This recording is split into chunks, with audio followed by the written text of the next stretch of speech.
Bueno, un breve repaso. Vamos a hacer un repaso. Antes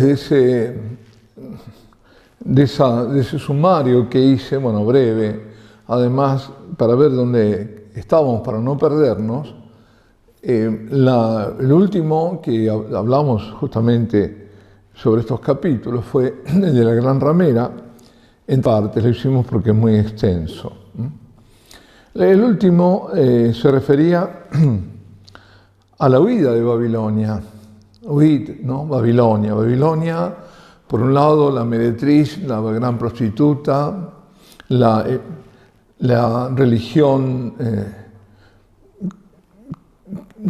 falsa, una falsa religión, la religión adulterada, y también la iglesia, la falsa iglesia, la meretriz. Y por otro lado también decíamos que es alguna ciudad o un conjunto de ciudades. El padre habla de ciudades capitalistas. Hoy tendremos que incluir, yo creo, a Pekín también, ¿no? Es decir, esa mezcla de capitalismo y comunismo. Bueno, son los lugares donde están pervertidos, prostituidos, porque, bueno, Dios no existe, existe un neopaganismo, existe un naturalismo, existe todo eso. Recordaba también unas palabras de Baudelaire, justamente a raíz de estas ciudades que dejaron de ser cristianas, estas civilizaciones. Decía Baudelaire, nuestra civilización cristiana recuerda a la Babilonia, la prostituida, más que cualquier otra civilización pagana. Muy bien. Y después comentaba que el castigo que recibiría, como recibió Roma, ¿no? El tipo fue Roma, pero Roma no fue totalmente destruida. ¿Y por qué no fue totalmente destruida? Bueno, porque estaban los cristianos. Los cristianos que por un lado volvieron y mejoraron las antiguas virtudes de Roma, que estaba en decadencia, las que la habían hecho grande. Pero por otro lado, además, la fe, ¿no? en el único Dios, y salvaron a Roma, la salvaron, con intervenciones como por ejemplo la de San León Magno. Así que ese era un poco el panorama, y huyan de Babilonia. No quiere decir que haya que huir de las ciudades, porque a veces no es posible, pero sí huir en el sentido de no contaminarse, no contagiarse, mantenerse en la pureza de la verdadera fe. Eso pasa y resistir, es decir, en la ciudad y en la propia iglesia. Y luego hablaba de que había que notar que el adverbio en un día, porque se hablaba de que en un día iba a desaparecer, después se vuelve en una hora. Bueno, y ahora entramos entonces en el juicio de Babilonia, que es la visión 17ª. Dice el texto: y llorarán y gemirán sobre ella los reyes de la tierra, los que con ella fornicaban y se regodeaban, al ver el humazo de su incendio, mirándola desde lejos, por el miedo de sus tormentos, diciendo: guay, guay de la ciudad, Babilonia magna, aquella ciudad fuerte, porque en una hora ha venido el juicio de ella. Comienza el profeta una especie de treno o elegía. Trenos son lamentos, ¿no? Los lamentos. Parecido a los famosos trenos de Jeremías, claro, las lamentaciones de Jeremías, o a los onus de Isaías. No sé qué es onus, no lo encontré tampoco. Puesto en boca de los amadores y siervos de Babilonia.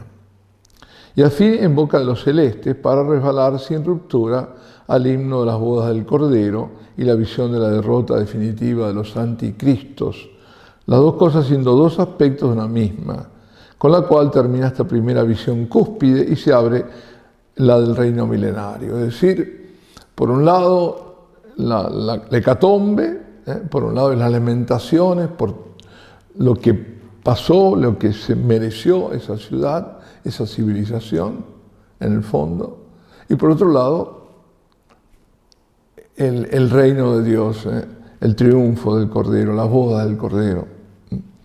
Por eso siempre la última visión es de esperanza, de triunfo, de victoria.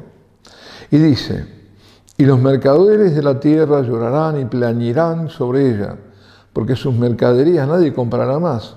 Mercherías de oro y plata, de gemas y margaritas, y holanda, tela de holanda se llamó, y púrpura y seda y grana, y todo leño de sándalo, y todo modo de vasos de marfil, y de piedras preciosas, y cobres, hierro y mármol, y cinamomo, ungüento, incienso, todo género de aromas, y vino y óleo, harina y trigo, y reses, ovejas, caballos, carros y esclavos, y almas humanas. Qué curioso, almas humanas. Dice el padre que en la Rusia del zar a los esclavos los llamaban almas. Tráfico de personas. Y vemos, hay tráfico de todo tipo, ¿no? De niños, de prostitutas o que prostituyen, o que el tráfico de mujeres engañadas que las llevan a la prostitución. Y dice, la ramera es pintada como ciudad mercantil y fenicia, abastada en lujos, que señorea por el poder del dinero y el dominio del mar, que vende esclavos y esclaviza incluso a las almas. Como luego se añade el treno de los capitanes de navío, en las lamentaciones de los mercantes de navío, parece indicarse un puerto de mar. Yo no diré que esta civilización donde estamos, y llaman civilización cristiana, sus defensores, sea toda mala. Hay heladeras, es decir, frigos, ¿no? Neveras. Hay licuadoras, hay agencias de detectives privados, novelas policiales y otras muchas cosas que son buenas sabiéndolas usar. Pero esta civilización en que estamos está podrida en la médula. Ella es, como dicen sus aceclas en otro sentido, una civilización bestial.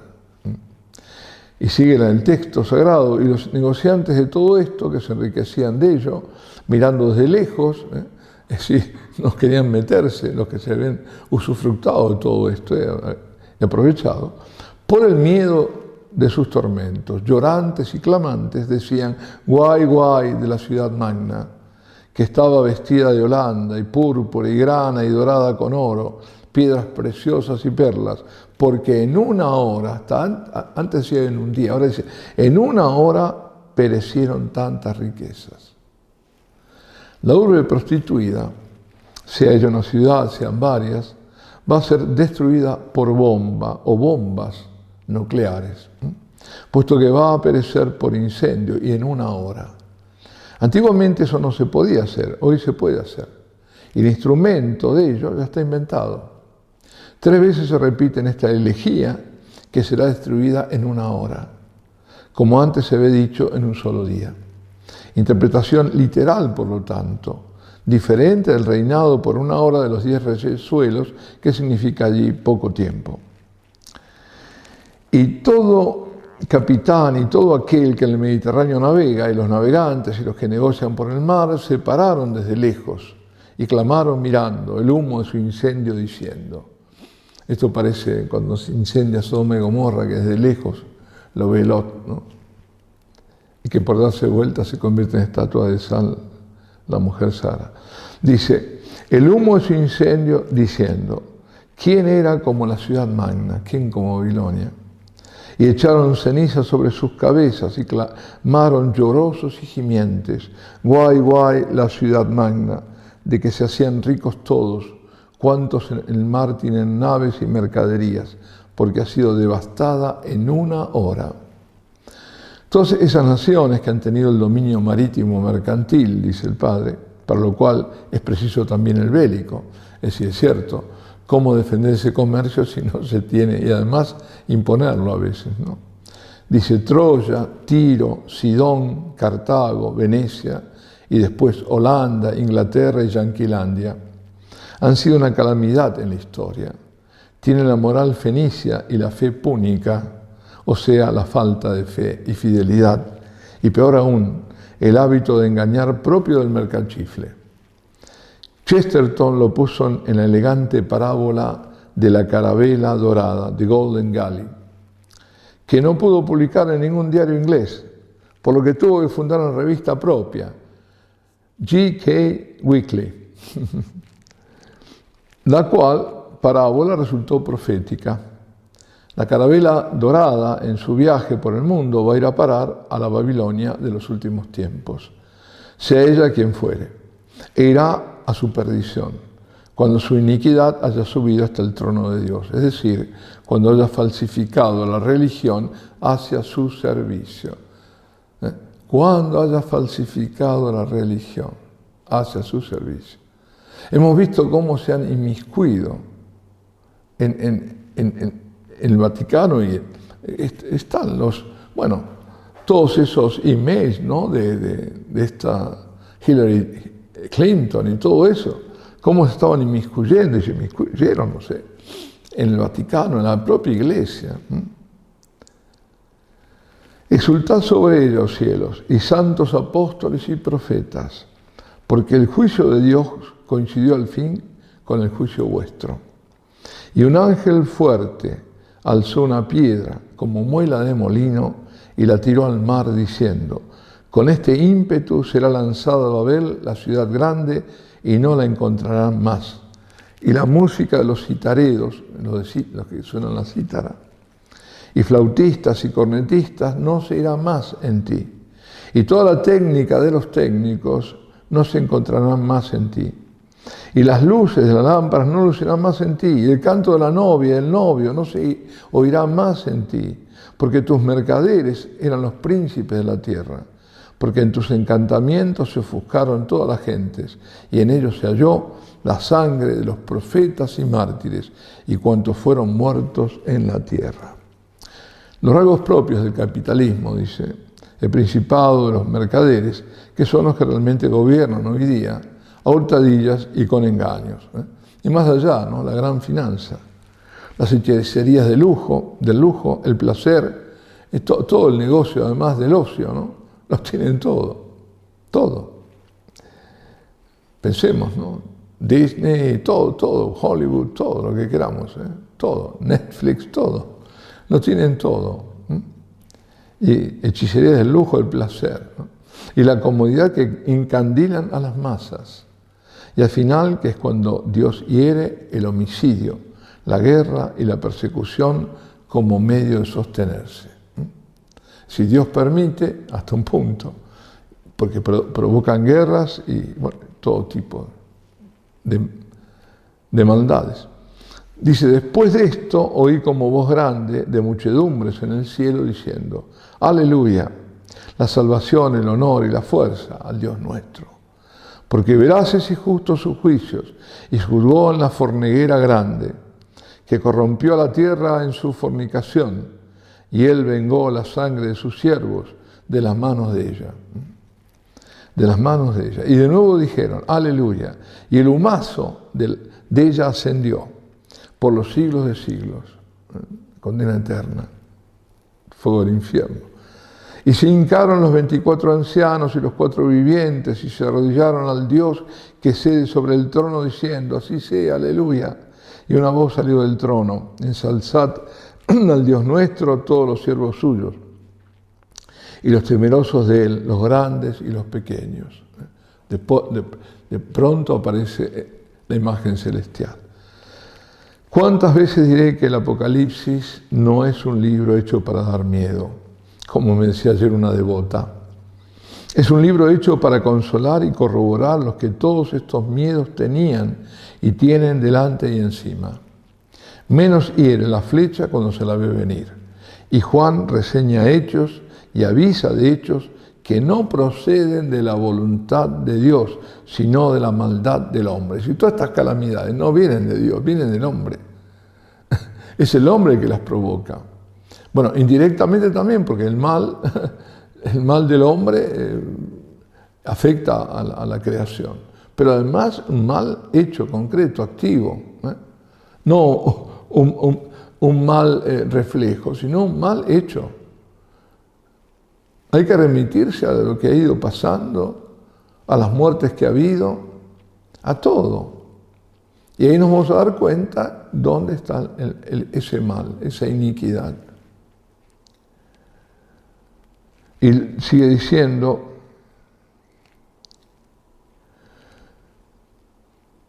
y de castigos que resurten, por decirlo así, automáticos, puesto el pecado. Los santos no alaban sino la justicia y la veracidad de Dios, al ver que se cumple cuanto Él avisó.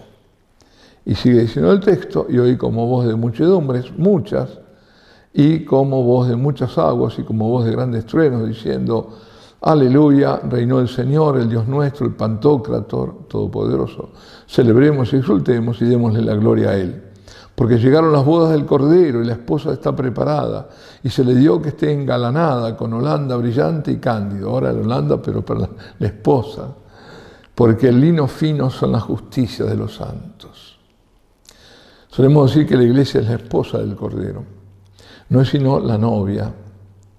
Las bodas se celebran en la parucía. Tiene que engalanarse durante siglos con obras de justicia y santidad la novia, para llegar al desposorio, que es el final.